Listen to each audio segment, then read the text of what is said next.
Um, so we've been talking to the Cultural Institute.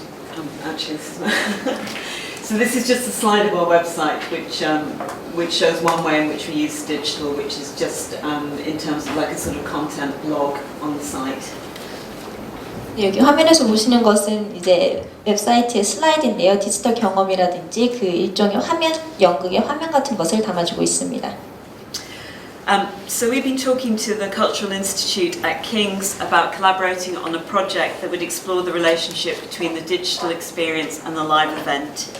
The Institute specialises in building and supporting partnerships between research expertise at King's College London and arts organisations. 저희는 이 킹스 컬리지에 있는 문화원과 논의를 했는데요. 그것은 디지털 경험과 라이브 이벤트 사이에 경험을 탐구하는 이 프로젝트에서 어떻게 협력해 나갈 것인가에 대한 논의를 했습니다. 이 문화원이 전문적으로 해주는 일은 이런 킹스 컬리지의 연구 전문 인력들 그리고 예술가들, 예술 조직들과의 이런 관계 파트너십을 구축해주고 또 지원해주는 일을 합니다. The team was led by myself for Headlong. The Cultural Institute connected us to 3 academics from King's College London. So this is Professor Alex Kalisnikos, who's an expert on the use of, who's an expert in Marxism and social theory. 그래서 아까 말씀드린 팀에서 헤드롱을 대표해서 제가 팀을 이끌게 되었고요. 문화원이 저희에게 3명의 학자를 소개시켜 주었습니다. 3분 다 킹스 컬리지 런던 출신이시고 그 중에 한 분은 알렉스 켈리니코스 프로페서 교수님이십니다. 그분은 이제 막시즘과 사회 이론의 전문가십니다. We also work with Dr. Paolo Gabardo, who's an expert on the use of social media in political activism. 네, 그리고 또 다른 분은 파울로 거바도 박사님이신데요. 그분은 정치활동에서의 사회적 미디어 사용 전문가십니다. And finally with Dr. Tihaj Ajana, who's an expert in contemporary surveillance, digital technology and biometrics. 그리고 마지막으로는 아자나 박사님이신데요. 현대 감시, 디지털 기술 그리고 바이오매트릭스의 전문가십니다.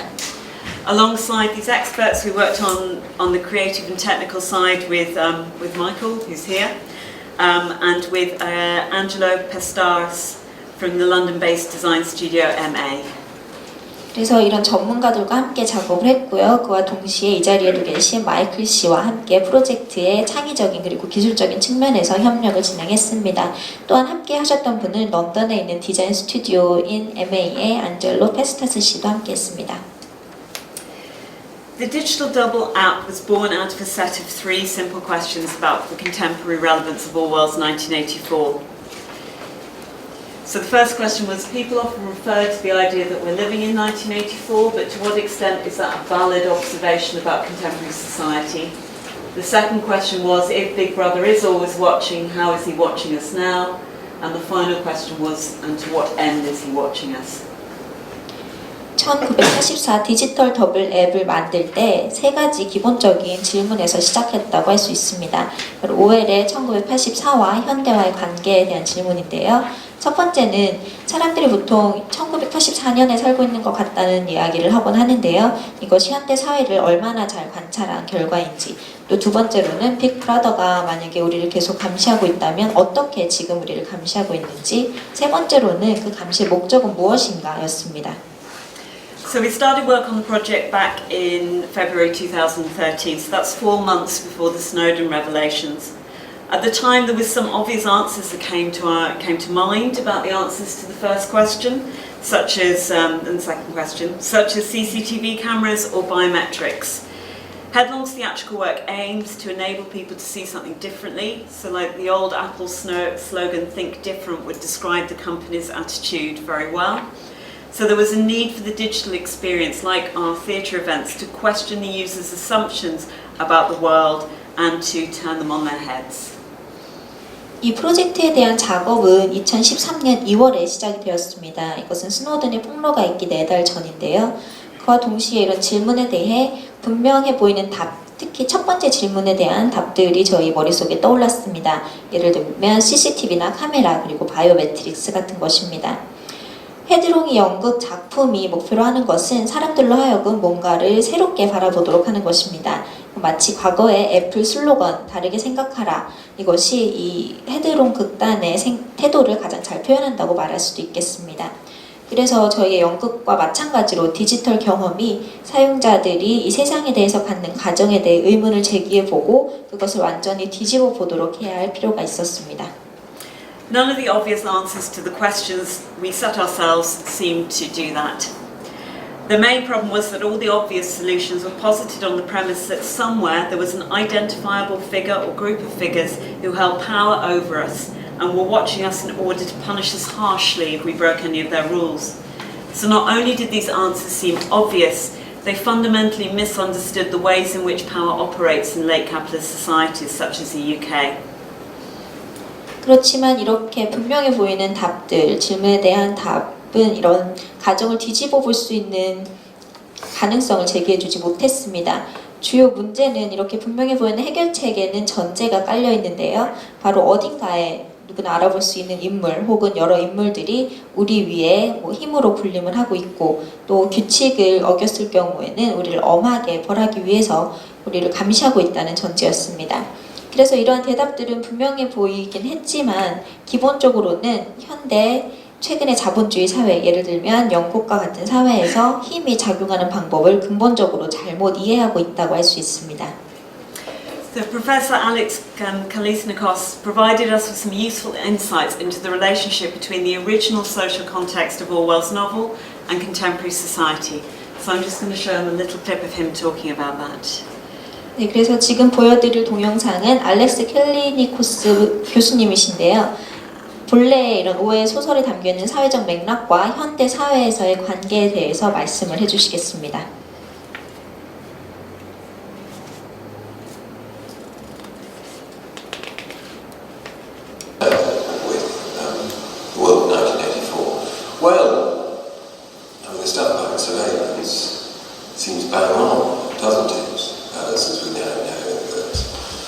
GCHQ and the US National Security Agency are constantly, or they have the ability at any rate to read our emails and all that sort of thing. So we are very closely surveyed. So in that sense, there's an aspect of 1984 that does very much fit with our experience. But as I already said, 1984 is a world of material deprivation. That's not how we experience the world, at least in countries like Britain. When we're not being encouraged to sacrifice and hate for Big Brother, we're being encouraged rather to love and desire and consume for the sake of ourselves and our personal liberty. So we're not interrogated, we're not addressed as units in a war-making collective. We're addressed as free individuals who assert our freedom primarily through forms of consumption and through being able to satisfy as wide as possible a range of complex desires. So in that sense, how we're treated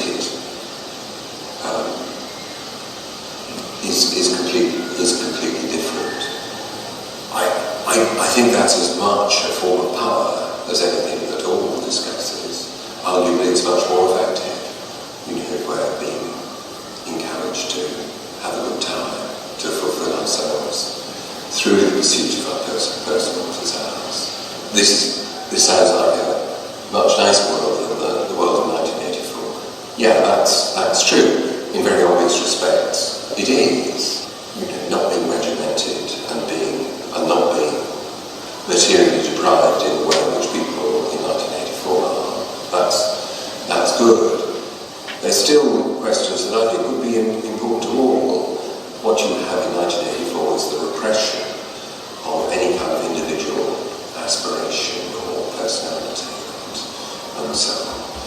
But I think there's a question about whether personality is reducible to the satisfaction of ever more complex, proliferating desires for ever more complex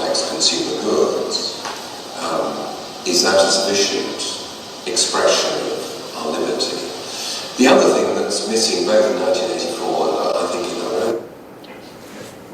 네, 동영상에 대해서 간략하게 말씀을 드리도록 하겠습니다. 이런 현대 사회와 OL에서의 이런 백그라운드에 대해서 말씀을 해주셨는데요. 현재 1984년에 살고 있는 것 같다는 이야기를 하곤 합니다. 왜냐하면 최근에 미국의 국가안보국이 사람들의 이메일을 읽거나 전화로 도청하는 그런 경우를 많이 접하기 때문입니다. 그래서 이런 것은 소설 1984와 굉장히 유사하다고 볼 수 있지만 근본적으로 다른 점이 있습니다. 1984에서는 굉장히 물질적으로 궁핍한 시대입니다. 그렇지만 현대 사회는 그렇지 않죠. 그래서 현대에서는 저희가 자유를 갖고 굉장히 많은 물질적인 풍요를 누리도록 그런 부추김을 받고 있습니다. 그리고 소설에서와는 달리 우리는 집단으로서 취급되는 것이 아니라 자유로운 개인으로서 대우를 받고 있습니다. 그래서 이런 것이 큰 차이라고 볼 수 있고요. 또 이런 파워, 즉 권력이 어떻게 진행되고 있는지 그런 것에 있어서도 큰 차이를 보여준다고 할 수 있습니다. 그래서 말씀드렸듯이 우리는 스스로를 현재 만족시키도록 또 독려를 받고 있고 1984에서 개성이라든지 이런 열망이 억압됐던 것과는 다르다고 할 수 있습니다. Several months I'd noticed that I seemed to be being stalked, not by a person but by all the things that I'd looked at but hadn't brought online. This infuriated me. One of my pet hates is intrusive marketing, so adverts for things that I looked at but hadn't brought, popping up every time I went to a website in the Google Ads space was really annoying. At the same time, I was also infuriated by the fact that the location of my home was outed on Facebook by one of my friends. So for 3 years I managed to fool Facebook into believing that I lived in Hong Kong, as I changed my location setting to Hong Kong while I was visiting there and initially forgot to change it back. After a while, when I started to receive all my Facebook adverts translated into Mandarin, then I decided deliberately not to change it back. 몇 달 동안 저는 뭔가 스토킹을 당하고 있는 것 같다는 느낌을 받았습니다. 어떤 사람이 저를 스토킹하는 게 아니라 제가 온라인 쇼핑을 할 때 살펴보고 구매는 하지 않았던 그런 물건들이 저를 따라다니는 것만 같았습니다. 그것이 정말 화가 났는데요. 제가 굉장히 싫어하는 것 중에 하나가 이런 침투적인 마케팅이기 때문입니다. 그래서 제가 살펴본 물건들이 구글의 광고란에 계속해서 떴고 그것이 굉장히 싫었습니다. 또 그와 거의 동시에 또 저를 화나게 하는 일이 있었는데요. 제 위치 정보가 페이스북에서 제 친구로 인해서 폭로가 된 것입니다. 사실 제가 페이스북 상에서는 홍콩에서 살고 있는 것처럼 어떻게 설정을 속여왔다고 할 수 있는데요. 홍콩에 방문을 했을 때 위치 정보를 바꿨지만 돌아온 후에 다시 변경하는 것을 잊었던 겁니다. 얼마 좀 지나자 제 페이스북에서 광고가 다 중국어로 번역이 되어서 뜨게 되었고요. 그것을 본 이후에 일부러 이 위치 정보를 다시 변경하지 않기로 결정을 했습니다. But when Facebook introduced tagging, one of my friends decided to portray my true location by tagging me as someone she worked with in London. Almost instantly, all my advertising was translated back into English, at which point I noticed how much more targeted it was than it had been previously, if rather inaccurately targeted. So I was getting adverts for mature dating, weight loss and anti-aging products based on my age, my gender and my refusal on Facebook to discuss my relationship status. 그런데 페이스북에서 태깅이라는 서비스를 도입을 하면서 제 친구 중에 한 명이 저를 런던에서 같이 일하는 사람으로 태깅을 한 것입니다. 그것 때문에 제가 실제로 어디에 살고 있는지 정보가 공개돼 버리고 말았습니다. 그러자 거의 즉각적으로 모든 광고가 다시 영어로 나오기 시작했습니다. 바로 그때 제가 얼마나 이것이 타겟화되어 있는지, 과거에 비해서 얼마나 타겟화되어 있는지를 깨닫게 됐습니다. 그런데 이 타겟이 그렇게 분명한 것만도 아니었습니다. 제 나이라든지 성별 그리고 이런 관계 상황을 오픈하기 싫어하는 것을 근거로 해서 머추어 데이팅이나 체중 감량 혹은 노화 방지 제품 같은 광고가 떴습니다.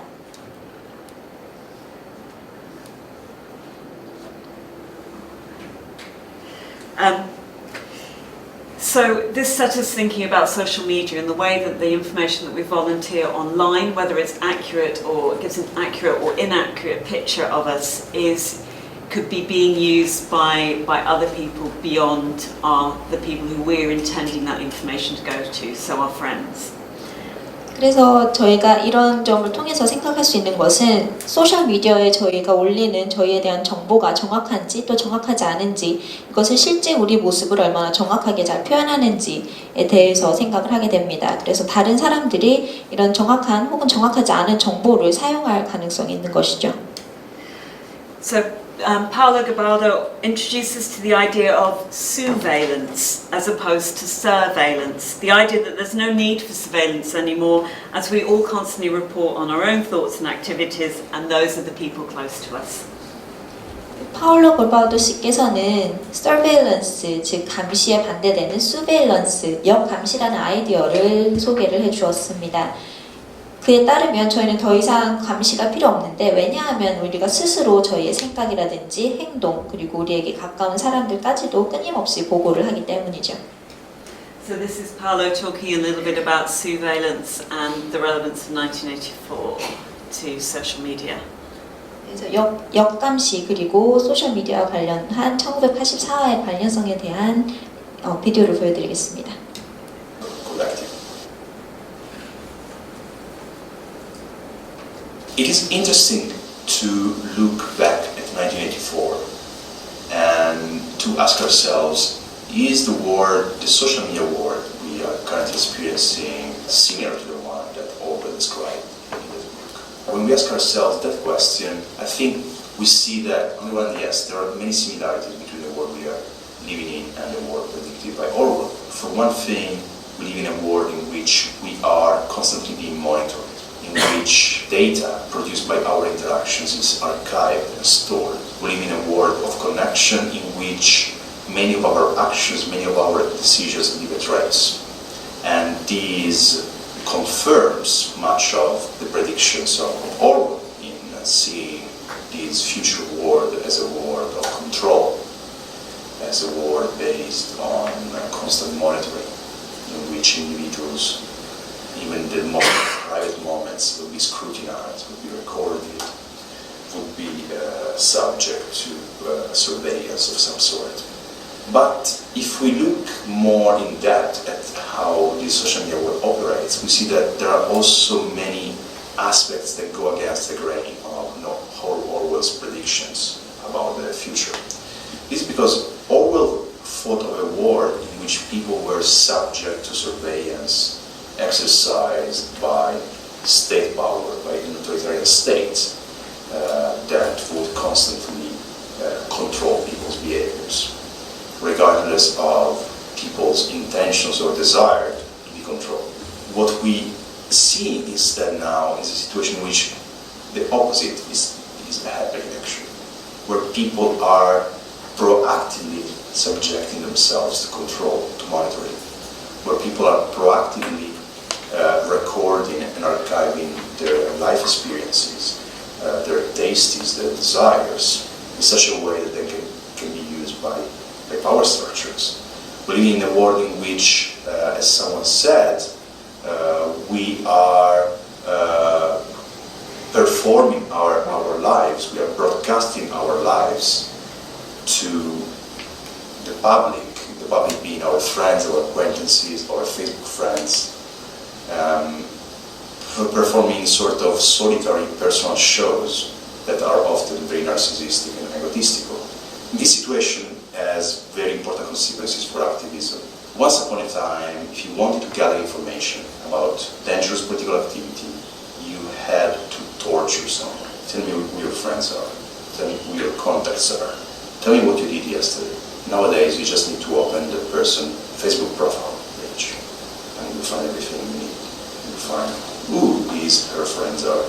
You'll find who he met the evening before, and you also find what he ate for breakfast. So the kind of information that before would have required torture to be extracted is now freely available on social media platforms. Somehow secrecy that was an important imperative for many activists is considered now as something that should be left aside. We should live in a world of complete transparency. And these can have dangerous consequences for activism, for social media activism in particular. 네, 동영상에 대해서 역시 간략하게 말씀을 드리도록 하겠습니다. 역시 현재 저희가 살고 있는 소셜미디어 세상이 1984라는 소설과 유사한가에 대한 질문인데요. 언뜻 보면 유사해 보일 수도 있습니다. 왜냐하면 저희가 내리는 결정이라든지 저희가 하고 있는 모든 행동들이 계속해서 감시를 받고 있기 때문입니다. 어딘가에 다 흔적을 남기고 그렇기 때문에 이런 개인적인 순간까지도 감시당하는 소설 속의 내용과 비슷하다고 볼 수도 있겠습니다만 좀 더 깊이 들여다보면 그와 반대된다는 것을 알 수 있습니다. OL은 사람들 개개인의 욕구와는 상관없이 그들의 행동을 국가 등이 통제한다고 봤지만 지금은 사람들이 오히려 적극적으로 스스로를 이런 감시의 대상이 되도록 하고 있습니다. 마치 누군가 얘기하듯이 우리의 삶을 생방송하는 것 같기도 합니다. 다른 사람들, 예를 들면 친구들이라든지 아는 사람들에게 말이죠. 그래서 이러한 과거에는 위험한 정치적인 행동을 했을 경우에는 고문을 통해서 정보를 얻어냈지만 현재는 페이스북 페이지에 가면 고문할 필요도 없이 필요한 정보를 모두 얻을 수 있습니다. 그렇기 때문에 현재 상황은 소셜미디어 액티비즘에는 어느 정도 위험한 그런 결과를 가져올 수도 있습니다.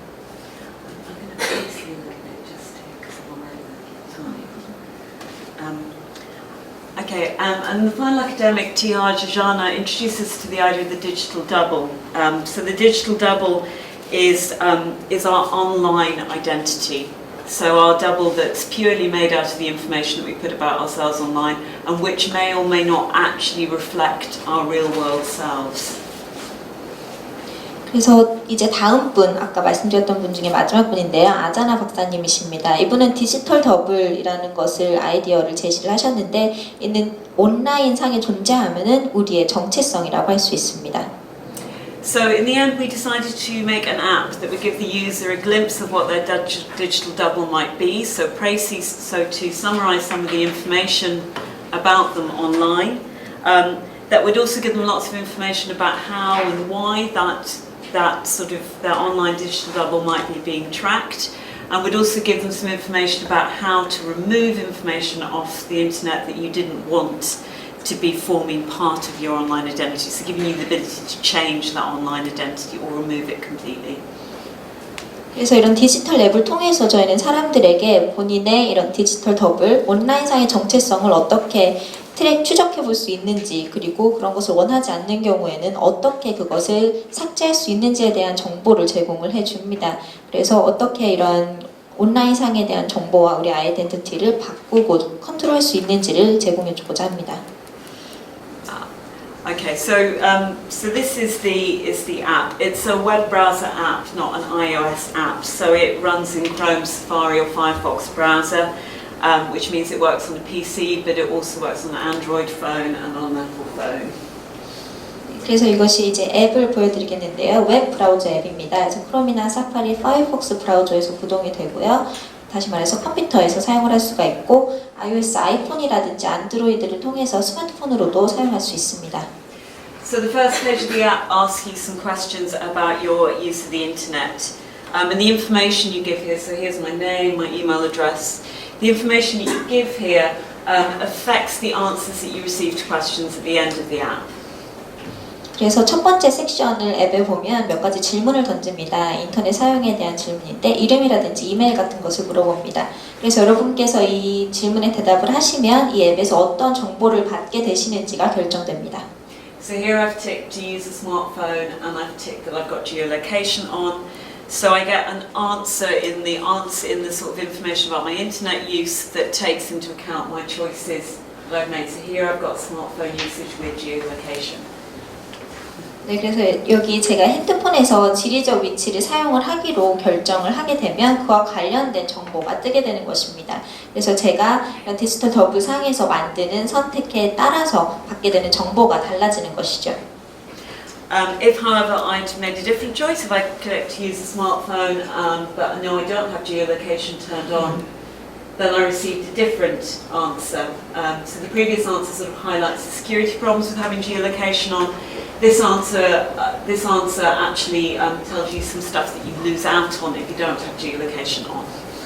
네, 그래서 이제 지리 위치를 끈다면 또 다른 종류의 정보를 받아볼 수 있는데요. 앞서서 지리 위치를 사용했을 때는 이것을 사용함으로써 발생할 수 있는 보안 문제에 대한 정보가 떴다면 이제 이 지리 위치를 사용하지 않기 때문에 이것을 사용하지 않을 때 어떤 것을 손실을 볼 수 있는지에 대한 정보가 뜨게 됩니다. So the app's kind of neutral in that depending on what information you get an answer that gives you the opposite argument. 그래서 이렇게 정보를 제공하면 여러분이 하는 대답에 따라서 그에 반대되는 정보를 제공해 준다고 할 수 있습니다. There's also a section about social media and your data that I've just flicked past. So the bottom of that black section with questions, one of the bottom ones is about your use of social media, and that links through to simplifications and summaries of the terms and conditions of various social media sites to enable you to actually see what you've signed up to when you click the agree button on the terms and conditions. 그래서 이런 또 다른 섹션이 있는데요. 이 앱에서 소셜 미디어와 관련된 섹션입니다. 여기에서는 최대한 여러분께서 사용하시는 소셜 미디어 사이트에서 제공하는 terms and conditions, 즉 조건들을 최대한 간략하게 나타내주고 있습니다. 이를 통해서 여러분들이 이런 소셜 미디어를 사용할 때 어떤 조건에 동의를 하셨는지를 생각하고 읽어보실 수 있도록 하기 위한 것입니다. So next we've got a question about whether people have bought a ticket to see the show, and if they have an option to give the ticket date.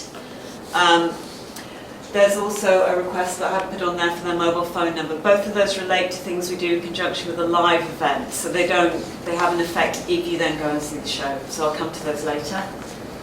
지금은 또 말씀드리는 것은 만약에 연극, 아까 말씀드린 연극의 표를 사셨다면 그 표 날짜가 언제인지 또 이런 라이브 공연과 관련해서 사용할 수 있도록 휴대폰 번호를 공유할 것인지에 대한 질문을 던지게 됩니다. 그래서 이것은 잠시 후에 이제 라이브 공연과 관련된 것이기 때문에 다시 말씀드리도록 하겠습니다. The final questions ask you to provide the usernames or ask you to log in through an API into your social media sites. And these are what then generate a summary of your accounts. So this is digital double, so then the social media generates summaries that come in a list for each of the social media sites that you use. That's my Twitter. 네, 마지막으로는 여러분이 이런 소셜미디어 사이트에서 사용하는 사용자 이름이라든지 아이디 같은 것을 제공하게 됩니다. 그래서 여기에서 여러분이 사용하시는 이런 디지털 더블 생성을 하게 되고 여러분께서 사용하시는 소셜미디어의 리스트 그리고 그에 대한 요약을 보여주게 됩니다. 여기 제 트위터도 있고요. Finally, the app contains a series. If you come here, you'll see there's a question that says, would you like to write some of your data online? If you click yes, you get this extra link that's to something called Unwriting and Protecting Your Data. This then gives you information about how to take your data off certain online things, including the infamous, so for instance there's the instructions for taking your information off Instagram completely, and there's the infamous actually delete my Facebook account rather than just deactivate it link that's almost impossible to find on the Facebook site. 네, 그래서 여기 또 마지막으로 던지는 질문은 정보를 삭제하겠느냐 하는 것입니다. 그래서 삭제하겠다에 yes를 클릭하게 되면요. 어떻게 정보를 삭제하고 또 나의 정보를 보호할 수 있는지에 대한 정보를 알려줍니다. 그래서 어떤 특정한 온라인 사이트에서 특정 정보를 삭제하는 방법이라든지 예를 들면 인스타그램에 올려있는 제 모든 정보를 지우겠다 이런 식의 정보를 알 수가 있고요. 또 페이스북 계정을 어떻게 지우는지에 대한 정보도 알 수 있습니다. 사실 페이스북 페이지에서는 그것을 알기가 어렵기 때문입니다. And finally, in the app itself, there's a set of videos which, if you watch them, give you either information about George Orwell and 1984, or they're giving you information about your social media use and the use of social media generally. 그리고 마지막으로 이 앱에 담겨있는 것은 비디오와 어떤 기사들인데요. 오웰의 1984라는 작품에 대한 정보를 제공을 해주고요. 또한 이런 소셜미디어를 사용하는 데 있어서 개인정보 및 프라이버시와 관련된 내용을 전달해주는 겁니다. So then we've got some terms and conditions that actually hint at what we then do with the information that the app gathers when we're doing the live show. So within this, it states, we try to be as clear about this as possible, but within this it gives us permission to display people's data. It also gives us permission to, if they give us their mobile phone, to contact them via mobile phone. 그래서 여기 최대한 분명히 여기에 표현을 하고자 노력을 했는데요. 이런 데이터들을 수집을 해서 라이브 이런 연극 공연에 사용을 하겠다라는 것에 뭔가 사용자들이 허가를 받는 겁니다. 그래서 그들의 데이터를 뭔가 공개하겠다는 데에도 동의를 받고 그들이 휴대폰 번호를 사용하겠다 하는 데에도 동의를 받는 것이죠. So what we do then is we take people's data and we display it in the theatre foyers. It's trying to create a sort of real-world version of what you're doing online to give you a sense of the exposure of your information online. So these are people's Instagram photographs. These are people's Facebook activity. This is my favourite one, which is an Instagram photograph plus the location in which it was taken. And this is the app being projected onto a wall in the theatre in Cardiff.